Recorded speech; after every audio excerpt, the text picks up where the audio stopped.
everyone overlooked this as nobody is talking about this insane X factor in this series, and it's making the Capitals versus Canadiens series way more intense, and a lot of NHL fans are fired up about this. We're going to break everything about this series down coming up on this episode of Hattrick HQ. But before we get into it, we got to say that we're on the road for 14,000 subscribers here before the start of the playoffs. We just hit 13K yesterday. Really want to give a shout out to everybody for supporting the channel. It means a lot to us. But Darius, we got a lot to talk about today because Montreal Canadiens made it into the playoffs, and nobody would have thought that at the beginning of the year. And against the top team in Washington Capitals, who I think a lot of people wouldn't have pegged them as the top team in the East at the beginning of this season. It's going to be a very fun series as we're going to get to see Ovechkin break the goal record in the regular season, now carrying that momentum into the playoffs for this Capitals team, trying to win his second Stanley Cup, and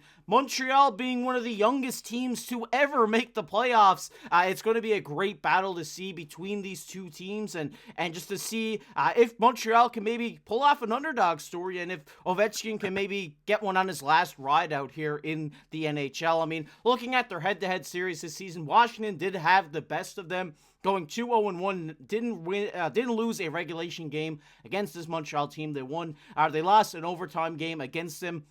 Looking like they did have the edge in that regular season series. Obviously, Washington having such a great team this season, it only makes sense for them to be beating most teams in their regular season series. And Darius, looking at the regular team stats right here, the power play, the penalty kill, the goals for, goals against, it's looking like Washington has a little bit of an edge here in that category.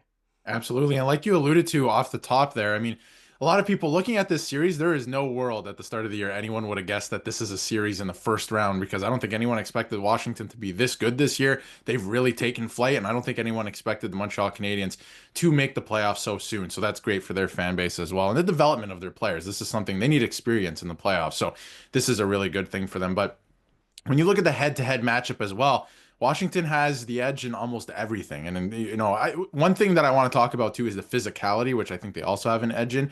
But, I think that's something, we'll touch on in a little bit. And I think Montreal is not too far behind, but it's going to be a learning experience for them. But if you look at the penalty kill, I mean, Washington, absolutely fantastic this season, right? So that's going to be a factor. They're up there in the league in terms of goals for per game as well. Like, they're scoring at an unbelievable rate, which is pretty crazy considering their roster. Like, if you look at it at the start of the year, right? So, another deciding factor, I think, in this series is the fact that Dylan Strome now, the last two seasons, has become the player that we all thought he was going to become when he was first drafted in 2015. He is that guy now. He is a first-line scoring center. Not necessarily scoring in terms of goal scoring, but putting up points, right? He was a point-a-game player this year, and he had a great season alongside Alex Ovechkin as well. So if you look at some of the scoring from either team, I think, like, obviously, if you're talking X factors, Laine Hutson, of course, is going to be that guy, I think, for the Montreal Canadiens. They have a lot of good players. I think Nick Suzuki, personally, has taken the role of Alex Barkov in the league as the most underrated forward, because now Barkov's won a Stanley Cup, and everyone talks about him all the time, and everybody says he's underrated. That means he's not underrated anymore. I think it's Nick Suzuki now in that spot, the captain of the Montreal Canadiens. So he's going to be an X factor.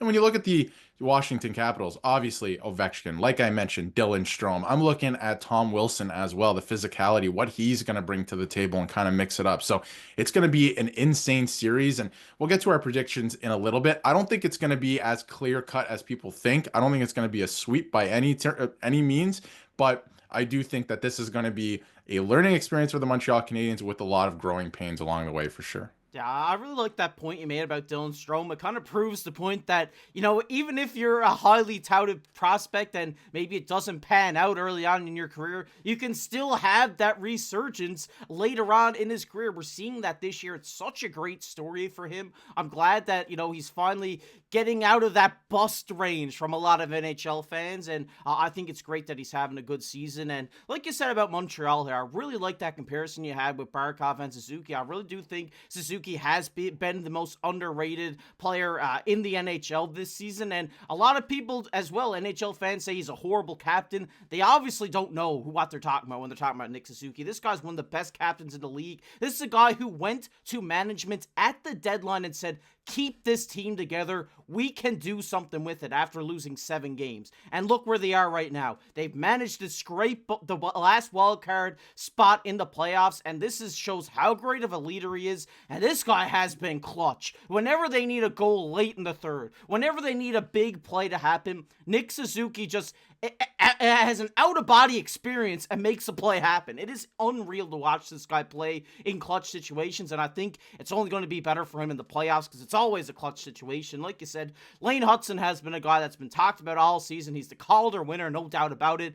He has, 50 or 60, 60 assists on the season, which is crazy for a rookie defenseman. Has really shown to be a great player and a key example of why this Montreal Canadiens team has had so much success. But Darius, there is a matchup that a lot of people aren't talking about, and I think it is going to be proven to be the deciding factor of this series, and that is the two rookies. Demidov and Leonard both coming over into their rookie seasons late into the year. I mean, Demidov only having 2 games with Montreal, where he had 1 game where he had a goal and an assist, his NHL debut, and then his second game, didn't record any points, but did look like he was adjusting to the game well. And then Ryan Leonard, he has 9 games in. He only has 1 point. So I think if one of these rookies can catch fire and really, show that prospect ability that they've had and just be able to do what they were doing in their respective leagues, I think this may be the deciding factor of the series.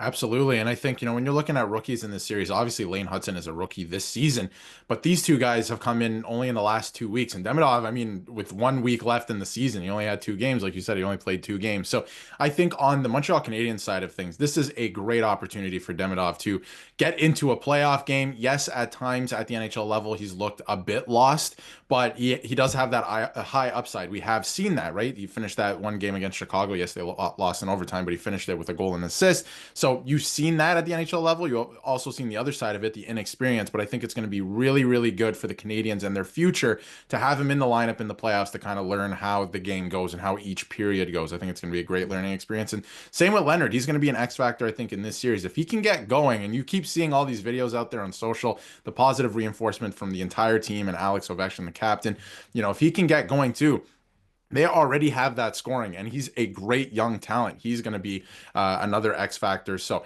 even if he's not going, we know what Washington can do. But if he starts to get going, he can kind of be that guy that you don't really see coming, because every team has that in the playoffs, that one guy that you never really see coming and really performs.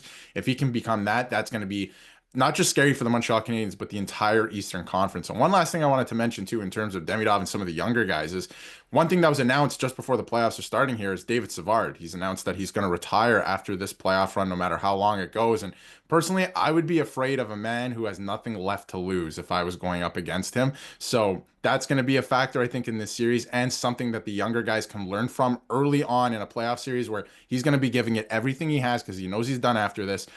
Whereas, there's some other guys that I can't say the same for that around the league. So it's going to be really cool to see. Yeah, he's going to be putting it all on the line. He knows he's not coming back, so he can beat up his body as much as he can. So it's going to be interesting to see how he does. But I want to touch back on Ryan Leonard. I mean, we've seen him in clutch scenarios with the World Juniors, playing for Team USA, being the captain of that team, I do believe. So we know the leadership abilities that he did have at such a young age and what he can do in these playoff type scenarios. So I think that will play a factor. And like you said, just having these veterans kind of back you and have your back, I think, is playing a big factor for him. But what we've seen out of Demidov, man, this guy especially, he did over $250,000 worth of jersey sales. That is crazy for a guy coming over to play his first NHL game. I mean, we're seeing him take passes between the legs, making body fakes like he's been in the league for 5 years. I think this guy's going to have an outstanding playoffs, and if he can get hot, I don't think there's a way the Washington Capitals or any team can stop this guy. But there is another key matchup here, Darius, and that is the 2 goal scorers,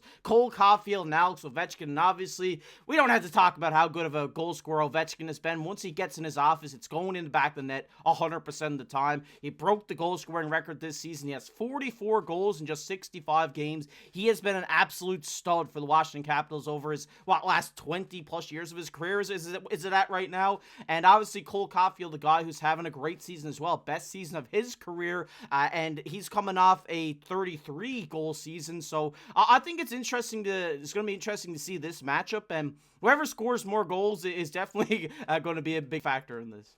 Absolutely, they're both going to be a big factor. In some other series, I see that the goaltending, and we'll get to that in a second, has been a big factor. I feel like the scoring and the scores in this series is going to be the biggest factor. And I think Ovi, if he can get into his spots, he's unstoppable. You can't do anything about it. I've never seen anything like it at the NHL level, actually. Like if he gets in his spots, he's going to score against you. So I think for the Habs, limiting him in that way, obviously, that's going to be the biggest thing. But I think Cole Caufield is such a versatile goal scorer. He can score from anywhere, any angle. I've seen some ridiculous plays from him where he scores some crazy goals at crazy angles. So he's going to be a big factor in this series too. Shoot from anywhere, just see what happens, catch the goaltender off guard. I think that he's going to play a huge role in this series. He needs to get going if the Montreal Canadiens have any hope in this series, right? So I think it's kind of the two tails of the tape there, where it's like opposite ends of the spectrum there, where like, Cole Caulfield, he can score from anywhere. You don't really have too much of a scouting report on him, right? Where you're like, he can score from anywhere. Alex Ovechkin, can we shut him down in his spots? And what is he going to do to adjust to that? Because Montreal is going to put so much attention to detail to that. So it's going to be very interesting. And can he break through that? He's one of the best. He is the best goal scorer of all time at this point, right? So I think what does he do? Can he break through that? Because there's going to be so much attention to detail in this whole playoffs if they do make it past the first round. So I think that's something that's going to be very interesting to watch. Yeah, definitely. One thing Caufield has on his side is that little boost from above from Johnny Hockey, RIP, switching the number this season. At least they're going to be a little piece of Johnny in the playoffs this year. I think that's going to be great. I hope Caufield can show out this season, and it'd just be great to see. But you did allude to the goaltending matchup, and there's no doubt that the Washington Capitals have a big advantage in this. I mean, Logan Thompson getting snubbed from the Four Nations. I'm never going to get over that. And having a great season for this team this year. And I mean, he's coming off a fresh extension too, I do believe. So I think this guy is really poised to have a good playoffs. But Montembeault, since the Four Nations, has been hot. He has been one of the best goaltenders in hockey, in my opinion. Has really been another big reason to why this Montreal team has made the playoffs. And we know he can keep the Habs in games. So I think the matchup may be a little bit even with, how hot Montembeault has been playing lately. Yeah, I think this is going to be maybe not the biggest factor in this series, but definitely a big factor. And the reason I don't think it's going to be the biggest factor is because both goalies are inexperienced in the playoffs at the NHL level. Although Logan Thompson, obviously with the Vegas Golden Knights, does have that experience of going to a Stanley Cup final, winning the Stanley Cup, right? But not playing in too many games, but he has that experience. So I'm going to give him the edge for that reason and that reason only, although Montembeault has been fantastic, like you alluded to, after the Four Nations face-off, and I'm interested to see what he's going to be able to do in this series and kind of how he settles in as well. Like if the Caps kind of run away with a game early, how does he respond to that? So I think that's going to be interesting to watch. But Logan Thompson has been fantastic all season long. Again, he does have some inexperience in terms of leading a team through the playoffs, but I'm really interested to see what he's going to do with that inexperience, how he settles into games, and especially with the Habs just fly around, I feel like, right? They're just buzzing around all the time. So how does he kind of prepare for that? And that the Habs are just going to be putting pucks to the net. If Caufield's buzzing around out there, you have to, pay attention to him. And then, of course, the puck can be snapped across the ice to Laine Hutson. He's very shifty. So I'm interested to see how he's going to handle that. So, and leading a team through the playoffs. So, goaltending, I don't think it's going to be the biggest factor in this series, but it's definitely going to